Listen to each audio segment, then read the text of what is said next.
अस्सलाम वालेकुम स्टूडेंट्स। ये जो कल का हमारा टास्क था उसमें से मैंने कुछ 3-4 क्वेश्चंस पिक किए हैं और कुछ आज के लेक्चर में से हैं, तो उनका सलूशन है ये आपके पास, मैं आपको बताता हूँ। क्वेश्चन नंबर 4 देखें। There are 7 quilts in one heap. हमारे पास एक हीप के अंदर 7 किल्ट्स हैं। किल्ट्स कहते हैं बटेरे को और हीप कहते हैं ढेर को, मतलब एक ढेर के अंदर 7 बटेरे हैं। And D quilts in another heap, और एक और ढेर है, एक और हीप है, उसके अंदर डी किल्ट्स हैं। How many quilts are there all together, मतलब एक किल्ट के अंदर एक हीप के अंदर 7 किल्ट्स हैं, दूसरे हीप के अंदर डी किल्ट्स हैं। अब टोटल फाइंड करने, हम दोनों को ऐड कर देंगे तो हमारे पास आंसर आ जाएगा। क्वेश्चन नंबर 5 में देखें। A boy has 7 stamps. एक लड़का है, उसके पास 7 स्टैम्प्स हैं। He gives away 3 stamps. उसने 3 स्टैम्प्स जो हैं वो गिव अवे कर दी, मतलब दे दी किसी को। How many stamps are left with him, उसके पास बाकी कितनी स्टैम्प्स बची। अभी टोटल उसके पास स्टैम्प्स कितनी थी 7 और उसने दी कितनी है 3 तो बाकी हम कैसे फाइंड करेंगे। अगर इसकी एग्जांपल यूँ लें कि आपके पास 7 रुपीज़ हैं, 3 आपने किसी को दे दिए, बाकी कितने बचे, तो आप 7 में से 3 को माइनस करेंगे, आपके पास आंसर आ जाएगा। सेम इसी तरह 7s में से 3s माइनस किया, दोनों वैल्यूज़ s की हैं, तो इसलिए हमने 7 को 3 में से माइनस किया, s एज इट इज़ 7 लिख दिया और 4s हमारे पास आंसर आ गया। अभी क्वेश्चन नंबर 6 में देखें। अगर क्वेश्चन नंबर 6 में लिखा हुआ है अ बास्केट कॉस्ट 30 रुपीज़। एक बास्केट है जिसकी कॉस्ट है या जिसकी प्राइस है 30 rupees. Find the cost of, इसके 2 पार्ट्स हैं। नंबर ए में 3 बास्केट्स है, नंबर बी में x बास्केट्स है। हमने 3 बास्केट्स के लिए अलग फाइंड करनी है कॉस्ट और x बास्केट्स के लिए अलग। ए पार्ट को सॉल्व करते हैं। मैंने लिखा जी कॉस्ट फॉर 1 बास्केट, एक बास्केट की कॉस्ट यहाँ पर गिवन है 30 रुपीज़। नीचे जी कॉस्ट फॉर 3 बास्केट्स, ये मैंने स्लैशेस लगाए हैं, आपने यहाँ पर स्लैशेस नहीं लगाने, आपने पूरा लिखना है। Cost for 3 baskets is equal to, एक बास्केट की कॉस्ट 30 है तो 3 की किस तरह फाइंड करेंगे हम, सिंपल उसे मल्टीप्लाई कर देंगे, हमारे पास आंसर आ जाएगा 90 रुपीज़। तो हमारे पास 3 बास्केट्स की कॉस्ट 90 रुपीज़ है। पार्ट बी में देखें। Cost for x baskets, x basket की कितनी कॉस्ट होगी, सेम मेथड अप्लाई करेंगे, एक्स को 30 से मल्टीप्लाई कर दें तो 30x रुपीज़ हमारे पास आंसर आ जाता है। अब यहाँ पर x इधर हो और 30 इधर, मतलब इनको इस तरह आप एक्सचेंज भी कर लें, कोई फ़र्क नहीं पड़ता, क्योंकि अगर आप यूँ लिखें 1 मल्टीप्लाई बाय 2 या 2 मल्टीप्लाई बाय 1, आंसर आपके पास 2 और 2 ही रहता है। तो इस तरह से इसलिए यहाँ पर वैल्यूज़ को स्वाइप कर देने से, इधर उधर कर देने से कोई फ़र्क नहीं पड़ता। नेक्स्ट देखते हैं। देखें जी, नेक्स्ट हमारे पास है बेटा question number 7। A pair of shoes cost rupees D. एक शूज़ का पेयर है जिसकी कॉस्ट है डी रुपीज़, RS मतलब रुपीज़ होता है, डी रुपीज़ उसकी कॉस्ट है। फाइंड द कॉस्ट, इसके भी 2 पार्ट हैं।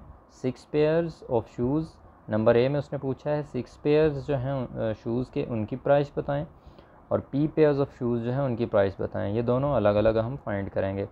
अभी देखें, पार्ट ए में मैंने लिखा जी कॉस्ट ऑफ 1 पेयर, एक पेयर की जो प्राइस है या कॉस्ट है वो है डी रुपीज़, यहाँ आपको गिवन है। कॉस्ट ऑफ 6 पेयर्स, यहाँ पर फिर स्लैशेस हैं तो आपने यहाँ कॉस्ट ऑफ मतलब पूरा लिखना है, कॉस्ट ऑफ 6 पेयर्स। अब 6 को डी से मल्टीप्लाई कर दें, मतलब एक की कॉस्ट डी है एक पेयर की, तो 6 की कितनी होगी, 6 को डी से मल्टीप्लाई कर दें तो 6 डी रुपीज़ हमारे पास आंसर आ जाता है। मैंने जैसे पहले बताया कि इन वैल्यूज़ को आपस में स्वाइप कर दें, कोई फ़र्क नहीं पड़ता।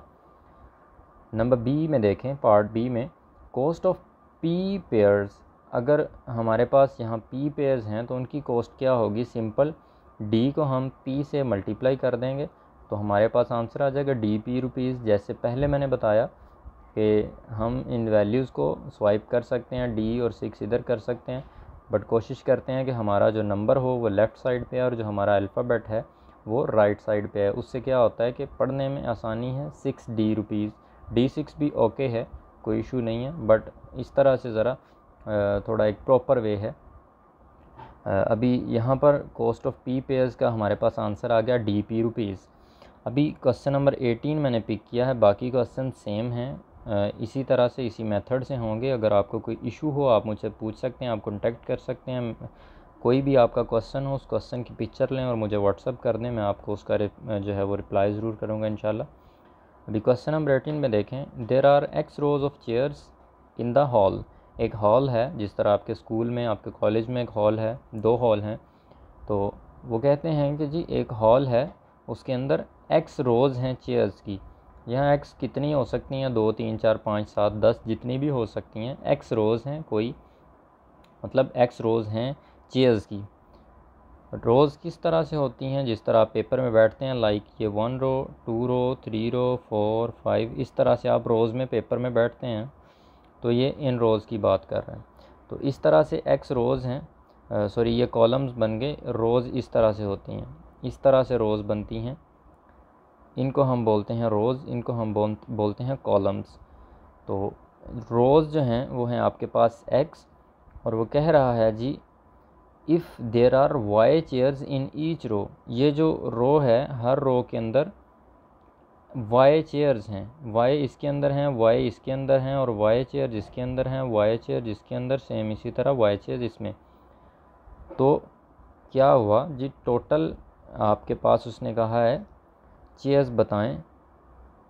यहाँ देखें, how many chairs are there, total जो चेयर्स हैं वहाँ पर कितनी हैं। दोबारा से रिपीट करता हूँ, उसने कहा कि हमारे पास एक्स रोज़ हैं चेयर्स की, एक्स कुछ भी हो सकता है कि जितनी भी हो सकती हैं, मतलब मैंने यहाँ 5 रोज़ ड्रॉ की हैं, ये 5 की जगह ज़्यादा भी हो सकती हैं। वो कहता है कि आपके पास एक्स रोज़ हैं चेयर्स की, और हर रो के अंदर वाई चेयर्स हैं। एक्स जो हैं वो रोज़ हैं और वाई उनके अंदर चेयर्स हैं। तो उसने कहा जी टोटल फाइंड करें। अब किस तरह से फाइंड करेंगे? जिस तरह हम अगर एग्जांपल लें, आपकी क्लास के अंदर इस तरह से 4 रोज़ हों, हर रो के अंदर 5 स्टूडेंट्स बैठे हों, आपको कहा जाए कि जी ये टोटल कितने स्टूडेंट हैं। आप सिंपल क्या करते हैं, 4 को 5 से मल्टीप्लाई करते हैं, फ़ौरन आपके पास आंसर आ जाता है 20, और आपको पता लग जाता है कि टोटल स्टूडेंट्स 20 बैठे हैं। वही मेथड यहाँ अप्लाई करेंगे। रोज़ ऑफ चेयर्स कितनी हैं जी? एक्स। चेयर्स की जो रोज़ हैं वो एक्स हैं। चेयर्स इन ईच रो, हर रो के अंदर कितनी चेयर्स हैं? Y. Total number of chairs कितनी होंगी? यही मेथड 5 को यहाँ 4 को 5 से मल्टीप्लाई किया था, यहाँ एक्स को वाई से मल्टीप्लाई कर देंगे। क्यों? क्योंकि एक्स रोज़ हैं हमारे पास और वाई चेयर्स हैं हर रो में। तो एक्स को वाई से मल्टीप्लाई करेंगे तो हमारे पास आंसर आ जाएगा एक्स वाई चेयर्स, जो कि हमारी टोटल नंबर ऑफ़ चेयर्स हैं। इसके अलावा क्वेश्चन नंबर 8 से लेके क्वेश्चन नंबर 17 तक आपको किसी क्वेश्चन में कोई प्रॉब्लम हो, कोई इशू हो, आप मुझे सिंपल क्वेश्चन नंबर बताएं, या आप क्वेश्चन की पिक्चर मुझे सेंड करके साथ बता दें, सर्कल कर दें कि सर इस क्वेश्चन का आंसर बता दें। मैं आपको एक वॉइस मैसेज में उसका रिस्पॉन्स करूँगा इंशाल्लाह। Thank you.